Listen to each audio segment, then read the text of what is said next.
Quero convidar você a abrir a sua Bíblia, por gentileza, no segundo livro dos Reis, no capítulo 20.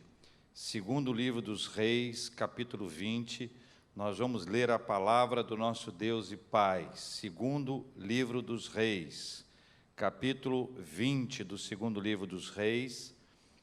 Nós vamos ler a partir do versículo 1, essa palavra de Deus para o coração da gente, nessa hora, lendo juntos as Sagradas Escrituras. Segundo livro dos Reis, capítulo 20, a partir do versículo 1.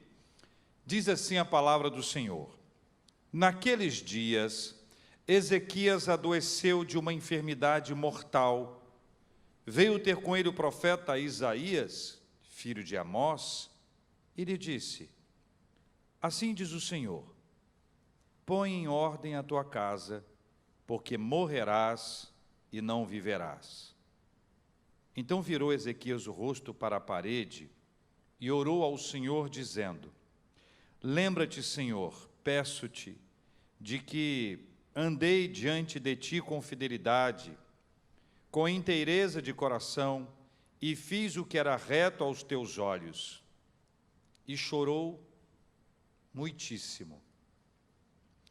Antes que Isaías tivesse saído da parte central da cidade, veio a ele a palavra do Senhor, dizendo: Volta e dize a Ezequias, príncipe do meu povo, assim diz o Senhor, o Deus de Davi, teu pai: ouvi a tua oração e vi as tuas lágrimas. Eis que eu te curarei, ao terceiro dia subirás à casa do Senhor. Acrescentarei aos teus dias 15 anos, e das mãos do rei da Assíria te livrarei, a ti e a esta cidade, e defenderei esta cidade por amor de mim e por amor de Davi, meu servo. Disse mais Isaías: Tomai uma pasta de figos, tomaram-na e a puseram sobre a úlcera, e ele recuperou a saúde. Ezequias disse a Isaías: Qual será o sinal de que o Senhor me curará e de que ao terceiro dia subirei à casa do Senhor? Respondeu Isaías: Ser-te-á isto da parte do Senhor como sinal de que ele cumprirá a palavra que disse: adiantar-se-á a sombra 10 graus ou retrocederá? Então disse Ezequias: É fácil que a sombra adiante 10 graus. Tal, porém, não aconteça, antes retroceda 10 graus. Então o profeta clamou ao Senhor e fez retroceder 10 graus a sombra lançada pelo sol declinante no relógio de Acás, assim nos diz a palavra do Senhor. Vou conversar com vocês hoje sobre o seguinte tema: tudo que Deus faz é bom. Tudo que Deus faz é bom. Tudo que Deus faz é bom. Pode ser que na hora que essa determinada coisa estiver acontecendo, você olhe para a história e diga: puxa vida, não está tão bom quanto eu gostaria que estivesse. Ou, eventualmente, está péssimo, está terrível. Mas a perspectiva de que tudo que Deus faz é bom, nos ajuda a enxergar a história como um todo, e não dar a história por encerrada antes que ela de fato se encerre. É como uma série ou como um filme que você assiste e você não viu todo o filme ainda, ou não viu toda a série ainda, o episódio não acabou, mas eventualmente uma determinada parte daquele filme, daquela história, ela perdeu a graça, ela ficou desinteressante, ela não está mais tão agradável assim, e você diz: vou mudar. E é como se na hora que você fosse mudar, alguém dissesse: não muda não, espera aí, não acabou ainda. Esse texto começa num momento muito difícil, esse difícil encontro com a realidade. Versículo 1, Ezequias adoeceu de uma enfermidade mortal, é o que diz a Bíblia. Ezequias era um rei, e um rei no período monárquico que nós estamos aqui, eles pareciam até, de certa forma, divindades. Em várias ocasiões eles foram apontados como deuses, como divindades, e eles não só exigiam a adoração assim, mas puniam todo aquele que não os adorasse dessa forma. Você conhece vários episódios na história e na Bíblia que apontam isso. Mas a realidade é que reis eram seres humanos normais. Enquanto seres humanos normais, eles não estavam imunes, isentos às questões normais da vida. Eles passavam por aflições e por dificuldades como qualquer pessoa. Aí a gente pega isso e traz para uma realidade nossa aqui. Qualquer um de nós pode vir a passar por uma dificuldade. Nenhum de nós está isento de um problema, aliás, de um problema grave, gravíssimo. Nós todos estamos vivendo a mesma realidade e precisamos compreender que nenhum de nós é imune ou está isento a enfrentar uma dificuldade, assim como Ezequias não esteve. Mas há um detalhe muito importante que esse texto nos traz, e que é muito bom que a gente se lembre disso, que ele era um servo de Deus. Enquanto servo de Deus, ele tinha uma maneira diferente de enfrentar um problema. E aí a gente precisa trazer isso para uma prática nossa. Se todos nós vamos enfrentar, ou poderemos enfrentar algum tipo de dificuldade, nós os cristãos e aqueles que são de Cristo podem enfrentar esta dificuldade de uma forma diferente. Há uma maneira cristã, há uma maneira dos crentes, há uma maneira dos servos de Deus enfrentarem as adversidades. Então, nós já entendemos que aquele que conhece a Deus não está imune, isento de enfrentar um problema, mas ele terá uma forma diferente de enfrentar um problema, porque ele não enfrentará o problema sozinho. Agora, veja que na sequência do texto, mostra a figura do profeta Isaías. Está no versículo 1 ainda, na parte B dele. Veja, acompanhe comigo. Veio ter com ele o profeta Isaías, filho de Amós, e lhe disse, a frase não é boa para se ouvir, também não é boa para se dizer. Assim diz o Senhor, põe ordem à tua casa, porque morrerás e não viverás. A palavra era absolutamente dura, a palavra era pesada. Essa aqui é uma declaração de morte, é quase que um decreto de morte. Aqui é o anúncio de algo que vai acontecer a ele. E ainda dá a ele um prazo, põe em ordem a tua casa. Há um prazo que não se sabe que prazo é esse para colocar em ordem a sua casa, mas a declaração final, que é muito sofrida, é porque morrerás e não viverás. Eu disse que não é fácil ouvir, mas também não é fácil dizer.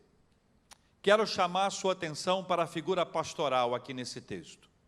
O profeta Isaías é um pastor. Enquanto pastor, ele quer entregar boas palavras.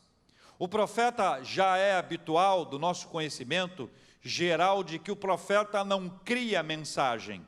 Profeta que cria mensagem não é profeta de Deus. Todos os profetas bíblicos, maiores, menores, segundo a descrição da nossa Bíblia, eles são levantados por Deus e Deus dá a eles uma palavra. Aqueles que permaneceram fiéis são aqueles que foram levantados pelo Senhor e cumpriram a palavra de Deus, gostando da palavra ou não.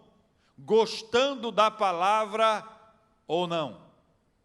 Essa não era uma palavra fácil de se entregar. De vez em quando a gente se esquece de que há aqui um ser humano comum, Isaías, um ser humano de carne e osso, com todas as suas dificuldades, debilidades, fragilidades, com todas as características que nos aproximam, somos todos absolutamente iguais, mas que precisa entregar uma palavra ruim, uma palavra pesada, uma palavra complexa de ser entregue. Nesse contexto, ainda mais, quando se refere à palavra entregue a um rei que não se sabia qual seria a reação dele diante da palavra. Vários e vários reis, quando recebiam uma palavra que não era agradável, eles matavam a pessoa que entregava a palavra. Esse foi um encontro difícil, tanto para o rei Ezequias, quanto para o profeta Isaías. Mas eu disse e quero repetir, tudo que Deus faz é bom. Versículos 2 e 3 nos levam para uma reação, que eu chamo de lugar do clamor e do quebrantamento espiritual. Muitos gostam de tentar entender o que é um quebrantamento espiritual, e esse texto ele tem um exemplo bastante importante de lugar do clamor e do quebrantamento espiritual. Versículos 2 e 3. Então virou Ezequias o rosto para a parede e orou ao Senhor, dizendo, lembra-te, Senhor, peço-te, de que andei diante de ti com fidelidade, com inteireza de coração, e fiz o que era reto aos teus olhos, e chorou muitíssimo. 3 etapas, ou 3 passos importantes aqui. Primeiro, virou seu rosto para a parede. Essa é uma história bastante conhecida e já dita em diversas outras ocasiões. O que eu queria destacar é que este momento não pode ser confundido com desespero. Esse momento não é confundido com solidão. Esse momento não pode ser confundido com abandono. Esse é o momento em que você está diante do seu Deus. Esse é o instante em que a sua relação pessoal com Deus se torna mais palpável e concreta que anteriormente. É a hora em que você se aproxima de Deus, que você ora ao Senhor, que você está com Ele, no momento solitário, você e Deus, aproveitando da sua intimidade, daquela história, da caminhada com Deus até aqui. Nessas horas você descobre a quantas anda o seu relacionamento com Deus. Então esse não é o momento do abandono, esse é o momento do compartilhar. Esse é o momento do estar a sós com Deus.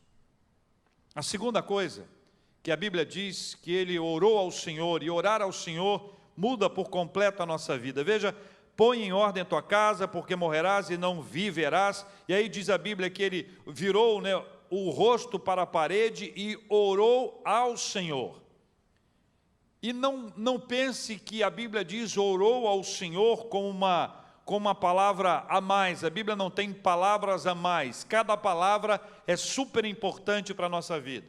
O rei tinha servos, mas este rei tinha um Senhor. E desse Senhor, o rei era servo. Ele orou, ele conversou, ele compartilhou, ele abriu o coração, ele trouxe diante de Deus aquilo que o afligia, ele compartilhou com o Senhor aquilo que estava inquietando o seu coração diante da notícia ruim. Ele recebe uma notícia ruim, ele vira o seu rosto para a parede para estar a sós com Deus, e ele ora ao Senhor. Parece uma redundância, mas não é. Algumas vezes as nossas palavras para Deus não são de oração, são de lamento, são de murmuração, são palavras cheias de reclamação, são pensamentos em voz alta, mas não uma oração ao Senhor. A oração ao Senhor não são palavras jogadas ao vento, é uma conversa verdadeira, sincera, transparente com o Senhor. Jesus conta a parábola de alguém que orava de si para si mesmo. Quantos exemplos nós temos de orações que são feitas, mas não são encaminhadas a Deus, são encaminhadas para o seu auditório, como os fariseus, de quem Jesus chama a atenção quando diz que eles procuravam os melhores lugares, especialmente na praça, para serem destacados diante do povo, para que todos pudessem vê-los orando. A oração é ao Senhor. A terceira etapa desses 3 passos que esses versículos 2 e 3 nos apresentam, é que ele chorou muitíssimo. E esse choro é o choro da dor, é o choro do medo, é o choro que move alguém que recebe uma sentença, um diagnóstico ruim, mas também é o choro do quebrantamento. E eu digo isso porque ele segue a oração. Então, veja, primeiro ele volta o seu rosto para a parede, ele está a sós com Deus. Na sequência, ele ora ao Senhor. E depois ele chora. Esse é o choro do quebrantamento.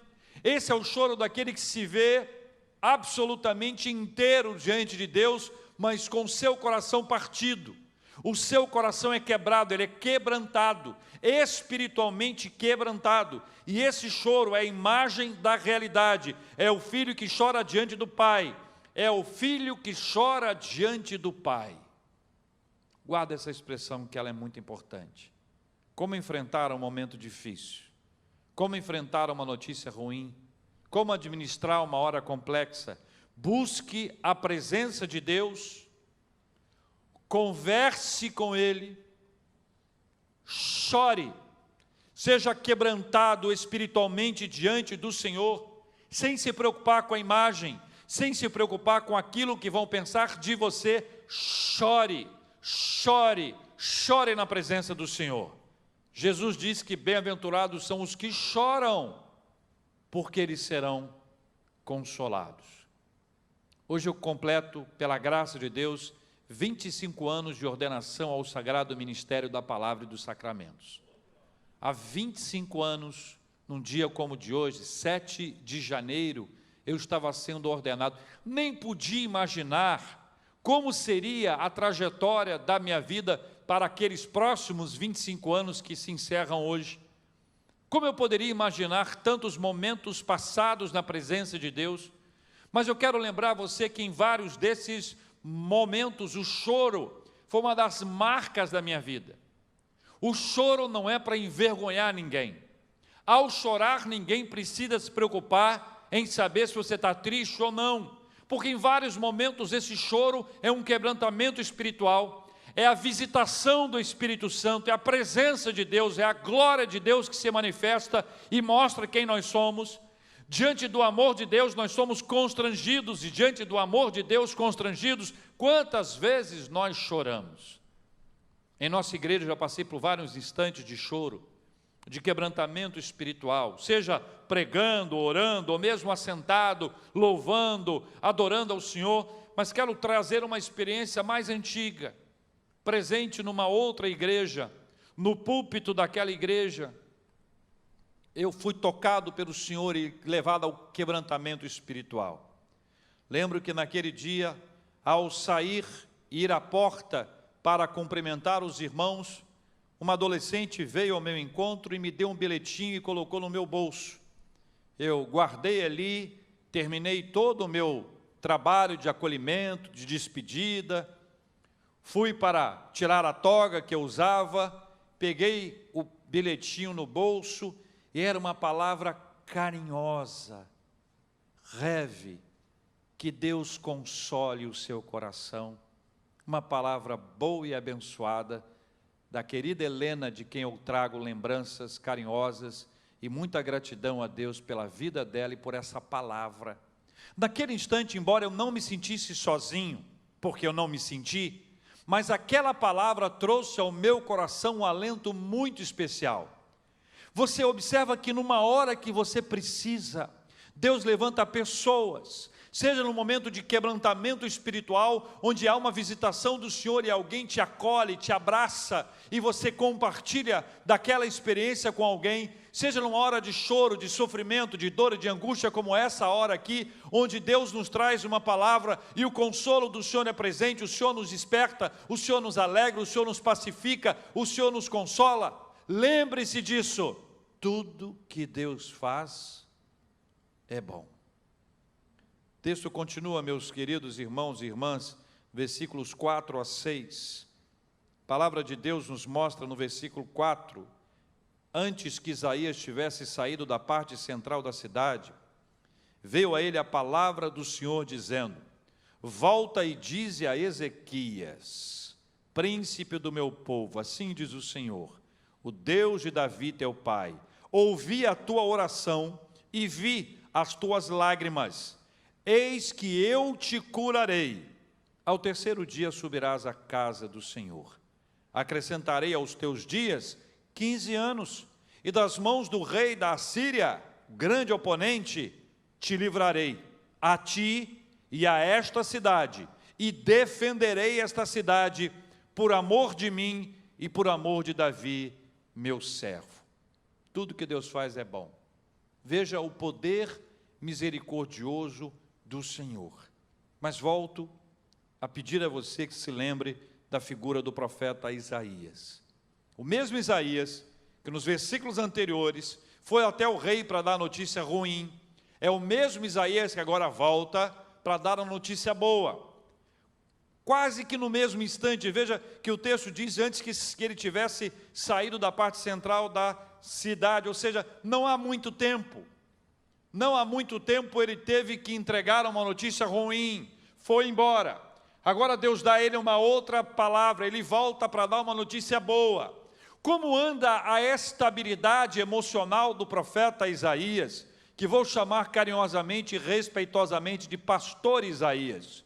Como anda a emoção do pastor Isaías, que no mesmo dia, quase que no mesmo tempo, com pouco tempo de diferença, lida com um momento de morte, sofrido, de dor e de angústia, sofre a dor do outro, sente a angústia do outro. Depois ele tem a notícia boa, e a notícia boa é sempre a melhor, ele volta para dar a notícia boa, mas pense nesses momentos de instabilidade, nesses momentos de pressão emocional, de questões espirituais que devem ser enfrentadas. O pastorado reserva muitos momentos assim, em que é necessário que num dia você tenha momentos de altos e momentos de baixo, momentos de alegria e de tristeza.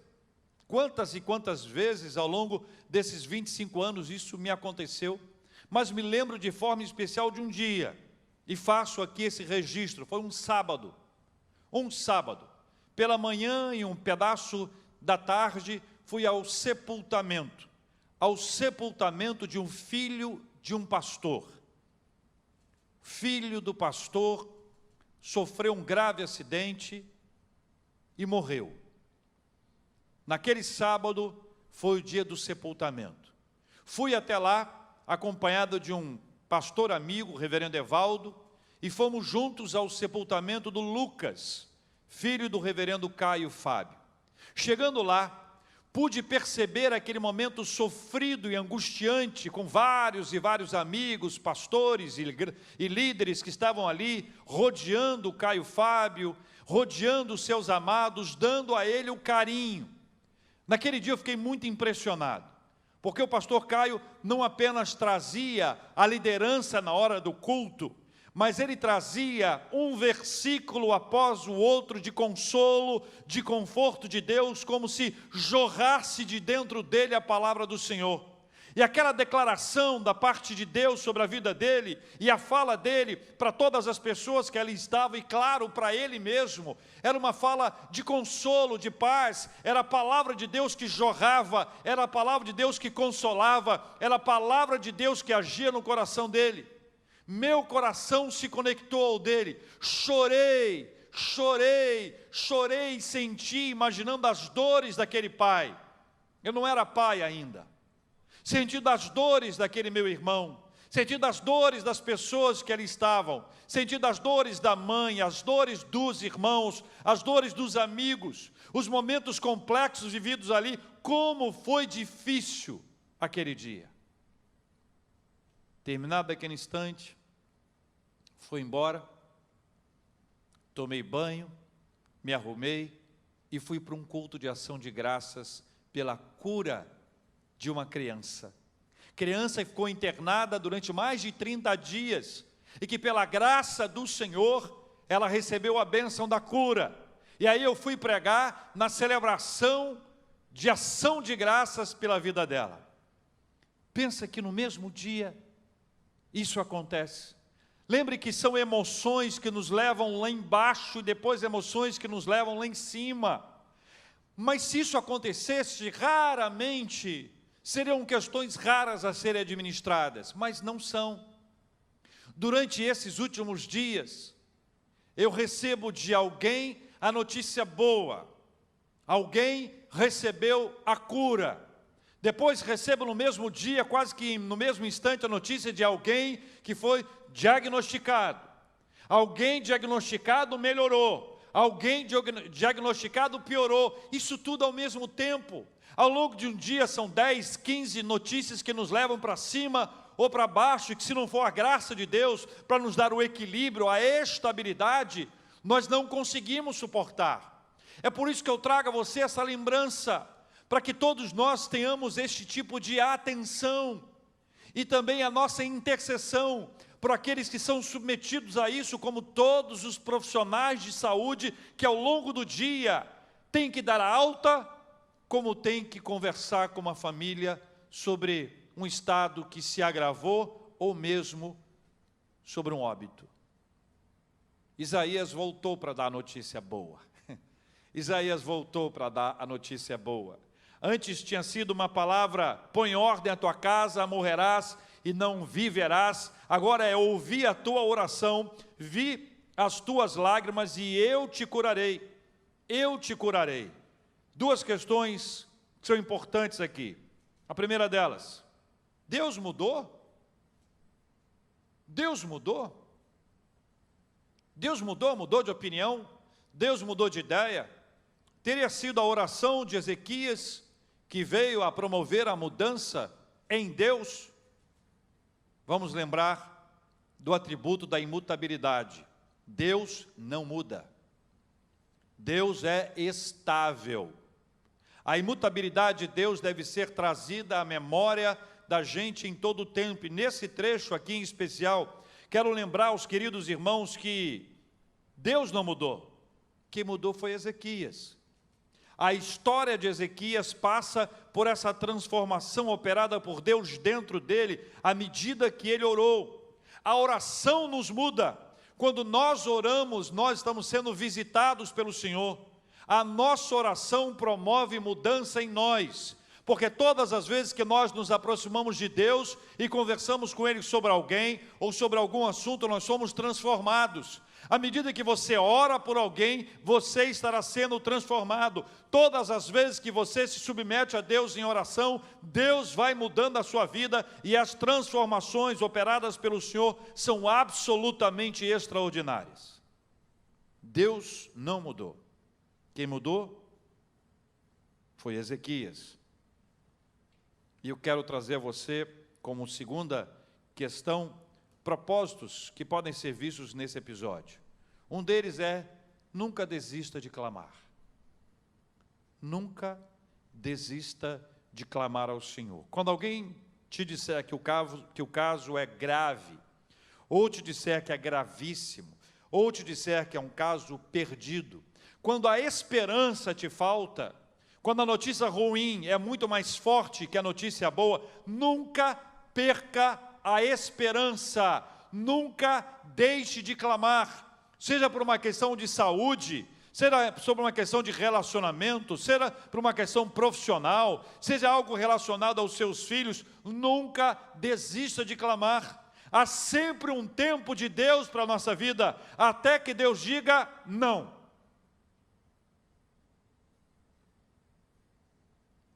Enquanto não de Deus não chegar, considerando que a última palavra é do Senhor, nunca deixe de clamar. Nunca deixe de clamar. Deus tem a última palavra. Ao terceiro dia, disse o profeta Isaías para o rei Ezequias, ao terceiro dia subirás à casa do Senhor. Em outras palavras, espera um pouco, esteja na casa do Senhor para adorar e agradecer a Deus. A prova era a presença dele na casa do Senhor. Calma, em breve você estará na casa do Senhor. Adiante ele fala sobre 15 anos a mais, e nesses 15 anos há a marca do livramento, da fidelidade de Deus, da ação do Senhor para livrar o profeta, Isaías disse, para livrar o rei Ezequias e também a cidade, como Deus defendendo a cidade, é uma palavra absolutamente clara que aqui está. Por isso eu quero lembrar a você, tudo que Deus faz é bom. A responsabilidade humana segue aqui adiante, porque o versículo 7 mostra aquilo que deve ser feito por nós. Veja, disse mais Isaías, tomai uma pasta de figos, tomaram-na e a puseram sobre a úlcera, e ele recuperou a saúde. Deixa eu te perguntar uma coisa aqui para ficar entre nós. Deus não tinha poder para curá-lo sem a pasta de figo? Você não acha que Deus podia operar a cura imediata, ou seja, está curado, pô, acabou? Lembra da mulher hemorrágica? Tocou Jesus e foi curada imediatamente. Quantos casos Jesus nos conta nos evangelhos, ou os evangelhos nos contam que Jesus Cristo operou de cura instantânea, imediata? Não poderia ter sido o rei Ezequias curado? Poderia, mas esta é uma declaração importante. Existem questões que são de nossa responsabilidade, existem ações que nos cabem, Deus faz a parte dele, mas Ele também nos reserva a oportunidade de fazer a nossa parte. A pasta de figo para Ezequias Pode ser para nós uma caminhada, uma melhor hidratação, uma melhor alimentação, um sono mais adequado, uma medicação obediente, seguindo o protocolo dos médicos, seguindo a risca que foi indicada e não criando coisas, não a automedicação. Ou seja, existe uma participação humana no processo que o texto nos traz, que nós precisamos observar como da responsabilidade humana nos processos de Deus. Mais adiante, e assim nós encerramos, o profeta Isaías está diante de um rei que pede um sinal. Um sinal.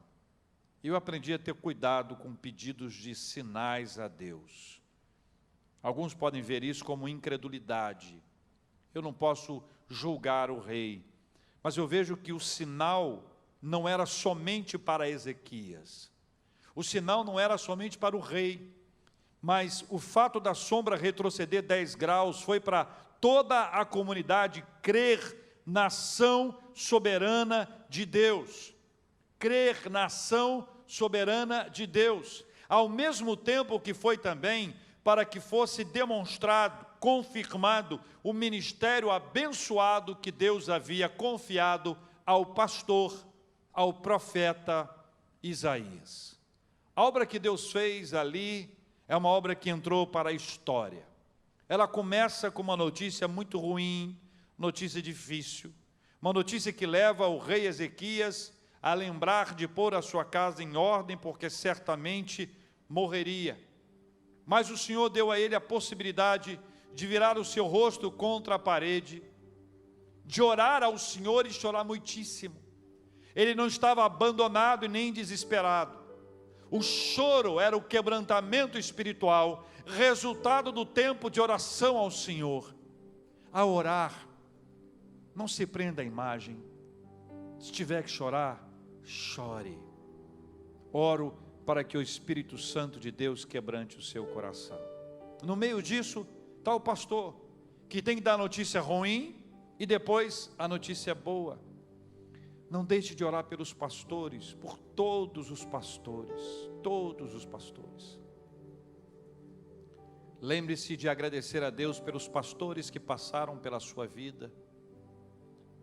Ore por todos os pastores, mas ore também por aqueles que têm atuação, por exemplo, na área de saúde e que vivem situações semelhantes a essas, tão difíceis e tão complexas, que cada um deles vive profundas crises por causa disso.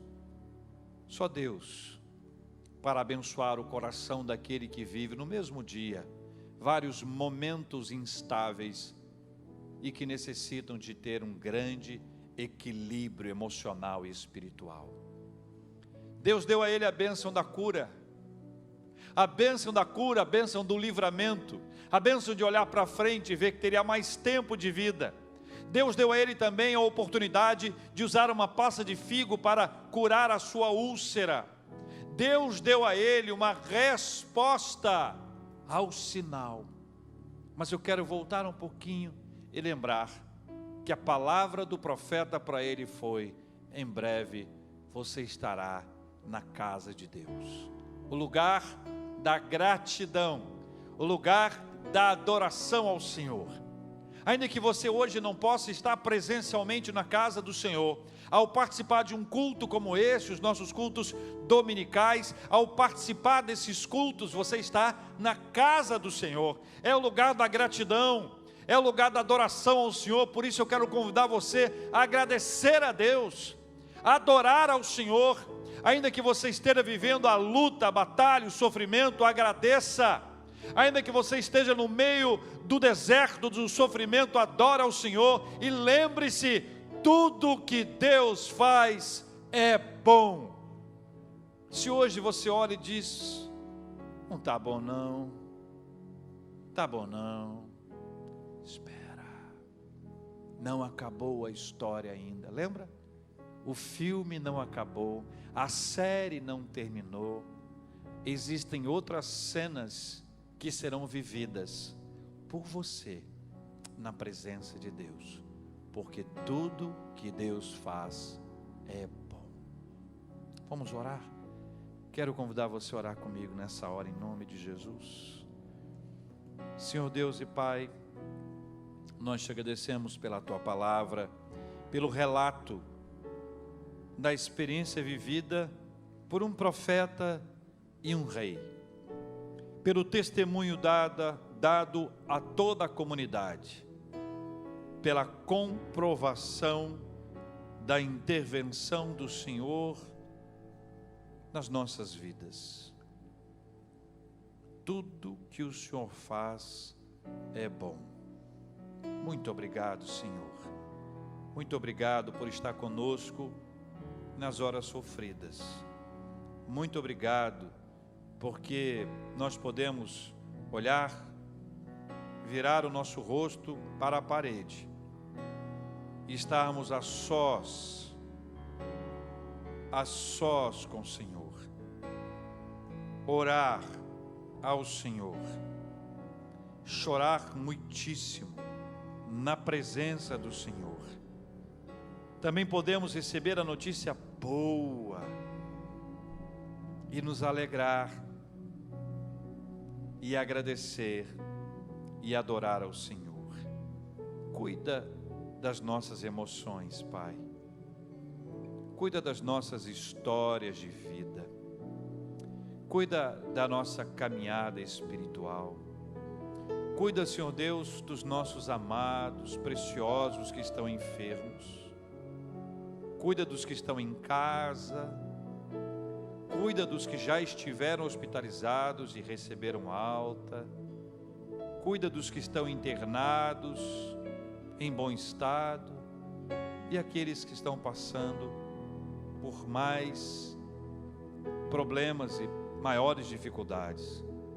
Entra com providência, visita, cuida deles, pega os remédios, o tratamento, a ação dos profissionais, traga ao coração dos médicos, dos profissionais da área de saúde, aquilo que eles estudaram enquanto os outros colegas estavam passeando, festejando, eles estavam estudando.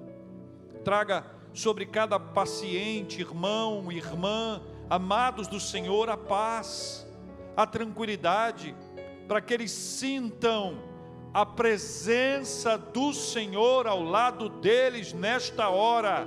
Oro pelos familiares, Pai, para que eles tenham a sua fé fortalecida, para que eles sejam animados, encorajados, renovados, física, emocional e espiritualmente, em nome de Jesus.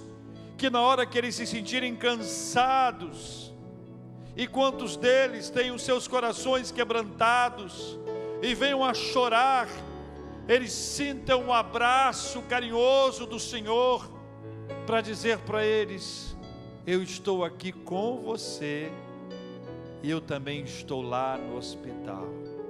Pai, que assim seja, Senhor.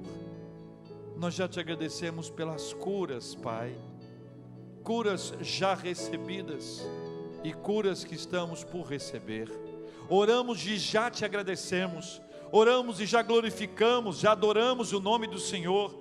Oramos agradecendo porque cada pedido, cada súplica nossa é apresentada diante do Senhor. Então nós já te agradecemos pelos aniversários de vida, de casamento. Nós agradecemos ao Senhor pelas nossas famílias sólidas, fortalecidas. Nós te agradecemos pela provisão, pelo sustento da nossa família. Nós te agradecemos, ó Deus, pela história da nossa igreja e pelo sustento que o Senhor tem nos dado. Nós te agradecemos porque o Senhor tem levantado pessoas para que essa obra seja mantida, e o Senhor vai continuar a despertar por meio do teu Espírito Santo, tocando para que corações tocados possam ser também corações generosos na consagração de dízimos e ofertas para a glória do Senhor. Pai, por todas essas bênçãos eu te agradeço, por essa caminhada de 25 anos, por todos os momentos maravilhosos lá no alto, e tantos momentos sofridos, mas não houve um instante em que eu estive sozinho. O Senhor ao meu lado, dentro de mim, e quantas pessoas maravilhosas o Senhor levantou para que eu pudesse ver que mais gente estava comigo naquelas batalhas. Obrigado, Deus amado, pela bênção, a graça do Senhor sobre essa igreja que compartilha tanto amor, tanto cuidado e tanto zelo pela vida dos seus pastores. Obrigado, muito obrigado. Ao Senhor sempre, desde sempre e para sempre, toda a honra, toda a glória e todo o louvor, em nome de Jesus. Amém.